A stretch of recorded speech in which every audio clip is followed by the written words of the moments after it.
3 minutos da família.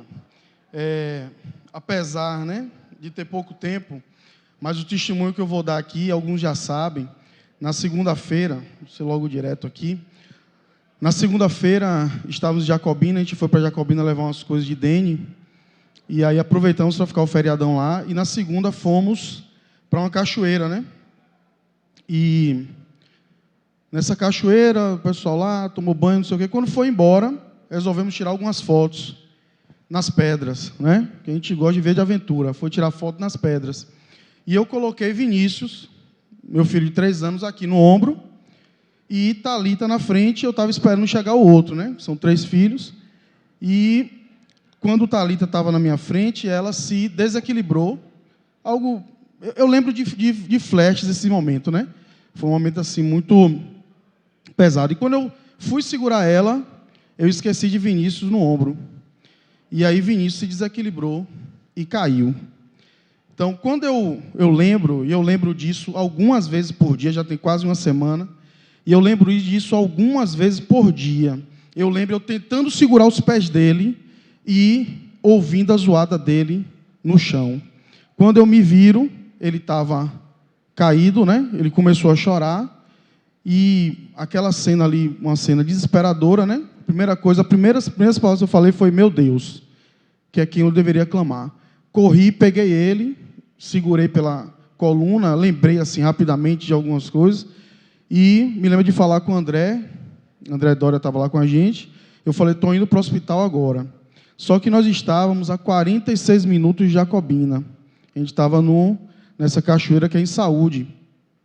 E aí, quando eu peguei ele, eu comecei a orar e clamar a Deus que não deixasse que nada acontecesse com meu filho. Mas só vinha pensamentos: traumatismo craniano, coluna quebrada. Eu não sei se... Eu mandei as fotos para a Gabi, eu não sei se ele recebeu a tempo, a foto do lugar das pedras, que vocês verem como era o local. E aí, eu entrei no carro e nós fomos, e Denise pegou ele, entrou no carro, ela falou assim: pode ficar tranquilo. Denise falou: pode ficar tranquilo. Eu vi anjos segurando ele. Ela falou assim: eu vi um clarão, quando ele caiu na água, eu vi um clarão segurando ele. Claro que aquilo ali é ótimo, né? Para a gente ouvir, porém, o filho está chorando, estou longe de um hospital, a queda foi feia, e botamos no carro e eu peguei a estrada. No caminho vieram vários pensamentos, vários, né? Pensava dele morrer, e falava: meu Deus, se ele morrer, o que vai acontecer? E tal, e orava no caminho, e olhava para o tempo, né, que eu botei no Google Maps. Aí eu olhava assim, faltava 35 minutos, e aí eu corria, não muito, viu, gente? Não pensarem que eu sou transgressor da lei, né? E aí, quando eu olhava para o tempo, de 35 faltava 34. E foi o caminho mais longo que eu me lembro de percorrer em minha vida. E ele chorava, e chegou um momento que ele parou de chorar e dormiu. E eu ficava pensando, eu ficava sem querer perguntar: olha se ele está respirando, por favor. Porque a queda foi tão feia, gente, que eu ficava assim, mesmo ela dizendo: olha, Vene, fique tranquilo, Deus está no controle, eu vi anjos e tal, mas a cabeça humana, né? E ainda mais a culpa de que eu que derrubei ele, eu que não segurei, né? Aquilo ali era muito forte. E aí nós fomos, quando chega em Jacobina, ainda para completar, teve um acidente lá, um cara que foi atropelado, estava tudo fechado, e o GPS mandava por um lugar, e rodava, e Denise falando: fique tranquilo, filho. Só que, até que Camila já tinha ido para o hospital particular, e não aceitavam ele lá, porque era pediátrico, e mandou a gente para a UPA. Quando eu chego na UPA, graças a Deus, tinha uma equipe de médicos, graças a Deus, só para dizer mesmo que ele estava bem. Uma equipe de médicos, com um médico lá, professor. E aí ele falou assim, aí entramos direto, aí ele mandou olhar, e aí eu me lembro que uma olhou o pulmão e falou: não, o pulmão não tem nada. Aí o médico foi olhar os sinais vitais, sei lá, olhou o olho, tá, falou: está respondendo normalmente. Aí ele falou assim: tem algum ferimento atrás? Aí eu falei: olha, eu não sei, eu olhei. Aí quando foi olhar, tinha um arranhado na cabeça. Aí eu fiquei assim, meu Deus, é verdade, o Senhor colocou a mão ali. Porque a queda era feia. Ele falou que uma queda acima de 1 metro, não parece, mas eu tenho 1,70 m.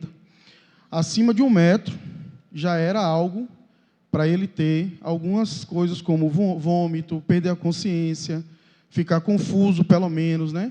As pernas não responderem. E aí liguei para Murilo, né? Nosso pediatra mor. E aí Murilo falou, e como é que ele está? O Murilo me fez algumas perguntas que eu acho que nem ele acreditava que estava bem, viu? Aí ele falou, você olhou isso, isso e isso? Eu falei, está normal, Murilo. Isso, está normal. Eu me lembro que eu estava com uma pulseira branca e a dele era amarela. Aí ele falava assim, ô papai, a pulseira e tal. Eu falei, qual é a cor da sua? Aí ele, amarelo. Ele falou, amarelo. E a de papai, branco. Então ele conseguia distinguir. Eu ficava todo o tempo, né? Aí Murilo, olha, ver se ele está andando. Aí eu botava ele em pé na cama. Ele queria era pular na cama. E aí, quando eu vi aquilo ali, aí Murilo falou, olha, se em 6 horas ele não tiver nada, já afasta um risco grande. E aí a gente espera 48 horas. E aí, nas 6 horas, gente, eu digo a vocês, parecia que ele tinha tomado uma topada. Ele brincava, ele conversava, e ainda teve que colocar, né, o soro na mão para tomar uma medicação de... só por precaução, né? E eu falei assim, verdadeiramente, Deus ressuscitou meu filho. Porque o que eu vi, gente, a cena que eu vi, que todos viram, e naquele momento ali, daquele momento em diante, a minha vida foi mudada em algumas coisas na minha mente. A minha mente, eu comecei a falar assim, meu Deus, porque, humanamente falando, meus filhos são as coisas mais importantes da minha vida, a minha família, né? Eu ficava imaginando, meu Deus, imagine eu contar, meu filho faria não sei quantos anos hoje, se Deus tivesse levado. Eu compartilhei nas minhas redes sociais que eu estaria dando esse testemunho hoje, por quê? Porque provavelmente, se não fosse assim, as pessoas saberiam o quê? Olha, o filho do professor Pantó já morreu. E aí hoje eu falei assim, não, eu vou compartilhar porque eu quero testemunhar de um Deus que é vivo, de um Deus que é fiel, de um Deus que é presente, né? E aí nisso eu quero dizer para você que não está bem com Deus, né? Infelizmente a gente sabe que tem pessoas, eu mesmo, né? Em algum momento a gente fraqueja na fé. Não fraqueje não. Esse Deus, ele é lindo demais.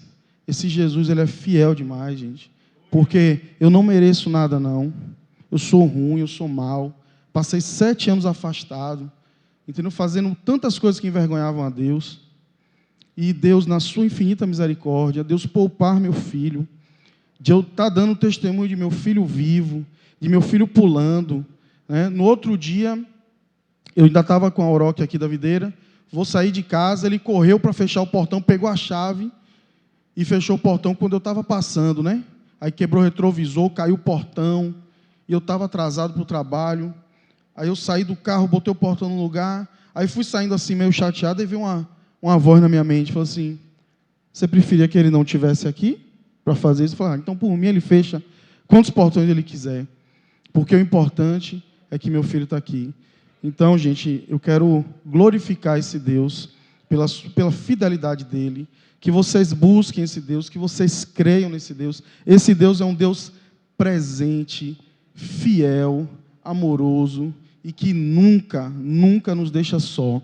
O que eu mais perguntava a Deus é como é, Senhor, que eu vou retribuir, porque eu não tenho como retribuir, eu não tenho como fazer para te agradecer por poupar a vida de meu filho. Então, quero glorificar o nome de Deus aqui, por tudo que Ele tem feito em mim, em nós, para a honra e glória dEle. Amém.